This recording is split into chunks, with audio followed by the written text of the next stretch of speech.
Hi friends, இன்னைக்கு பார்த்தீங்கன்னா விநாயகர் தண்ணியில் கரைப்பாங்க இல்லையா? விநாயகர் சதுர்த்தி முடிஞ்சோன்னா அதுக்காக கொண்டு போனாங்க. ஒரு ஊர்வலமாக போயிட்டு இருந்தாங்க. நாங்கள் கூட எங்கள் பகுதிக்கு வரோம் அப்படின்னு நினச்சி நின்று பார்த்தோம். கொஞ்சம் லேட் ஆகுங்கிறதுனால இங்கேருந்து நடந்து பக்கத்து இதில் அடுத்த ரத வீதியில் போய் நின்று பார்த்தோம். மக்கள்லாம் ரொம்ப சந்தோஷமாக, அதான் திருவிழாலாம் இதுக்கு தான் வைக்கிறாங்க அப்படிங்கிறத புரிகிற அளவுக்கு பார்த்தீங்கன்னா அவ்வளோ ஆட்டம் பாட்டம்னு இது பண்ணிக்கிட்டு இருந்தாங்க. பிறகு அங்கே நாங்கள் ஓரத்தில் நின்று பார்த்துக்கிட்டு இருந்தவங்களுக்கெல்லாம் கொழுக்கட்டை கொடுத்தாங்க. அந்த மாதிரி பிரசாதம்லாம் கொடுத்து, அதாவது சொல்லுவாங்கல்ல கரும்பு தின்ன கூலியா, அந்த மாதிரி விநாயகர் ஊர்வலத்தையும் பார்க்கமா இருந்துச்சு.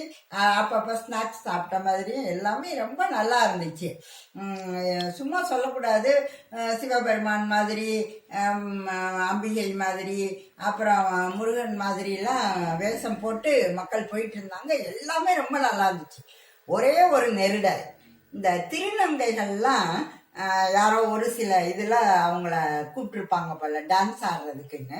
அவங்க டான்ஸ் ஆடிட்டே இருந்தாங்க. நல்லா தான் இருந்த மாதிரி இருந்துச்சு. திடீர்னு பார்த்தீங்கன்னா எல்லாருமே தான் குத்தாட்டம் மாதிரி ஆடிட்டு போயிட்டு ஒரு மாதிரி இருந்தாங்கனால அது டிஃப்ரெண்ட்டாக தெரியல. இவங்க ரொம்ப ஆபாசமான ஒரு குத்தாட்டம் மாதிரி ஆட ஆரம்பிச்ச உடனே அது பார்க்கறதுக்கு இந்த ஓரத்தில் நிற்கிறவங்களுக்கும் கஷ்டமா இருந்துச்சு. அவங்க கூட இந்த பிள்ளையாரை எடுத்துக்கிட்டு சின்ன சின்ன வீட்டில் வச்சிருந்த பிள்ளையாரை கரைக்கு வைக்கும் கொண்டு போவாங்க பாருங்க, அந்த பெண்கள் அப்படியே ஒரு மாதிரி நெளிய ஆரம்பிக்கிற அளவுக்கு அவங்களோட இது இருந்துச்சு. சரி, இந்த ரத வீதியில தான் இப்படி இருந்தாங்க அப்படின்னு பார்த்தா, நாங்கள் அடுத்த ரத வீதியில் நம்ம வீட்டுக்கு திருப்பி எல்லாம் முடிஞ்சோன்னா அங்கே போனோம். அதுக்குள்ள அந்த ரத வீதிக்கு வந்துருச்சு சாமி. ஆனால் அங்கேயும் அதே மாதிரி ஆட ஆரம்பித்தாங்க.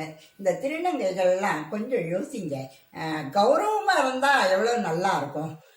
கௌரவமாக நல்லா டான்ஸ் ஆடிட்டு போல. எல்லாருமே குத்தாட்டம் தான் போட்டாங்க, ஆனால் எல்லாம் கௌரவமான குத்தாட்டமாக இருந்துச்சு.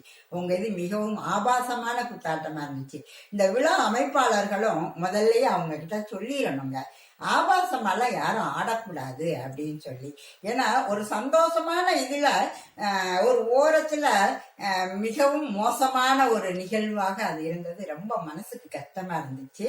அதனால அடுத்த வருஷம் இந்த விநாயகர் கரைக்க ஊர்வலத்துக்கு போகும்போது இந்த அமைப்பாளர்கள், நான் சொல்றத சிவகாசியில் நடந்ததைத்தான் சொல்லிக்கிட்டு இருக்கேன். சிவகாசியில இருக்கிற அந்த அமைப்பாளர் அடுத்த முறை திருநங்கையர் இந்த மாதிரி குத்தாட்டம் ஆபாசமாக போடக்கூடாது. இந்த மார்பை அப்படியே இழுத்து கீழே வரைக்கும் விட்டுக்கிறது, அப்புறம் அந்த அப்படியே ஒரு மாதிரி மார்பை காட்டிக்கிட்டு, இதெல்லாம் யாரும் இப்போ விரும்பல. அப்படி இருக்கும்போது எதுக்கு இது ஏதோ ஒரு லூசு மாதிரி எல்லாம் நடந்துக்கிறது நல்லா இல்லை.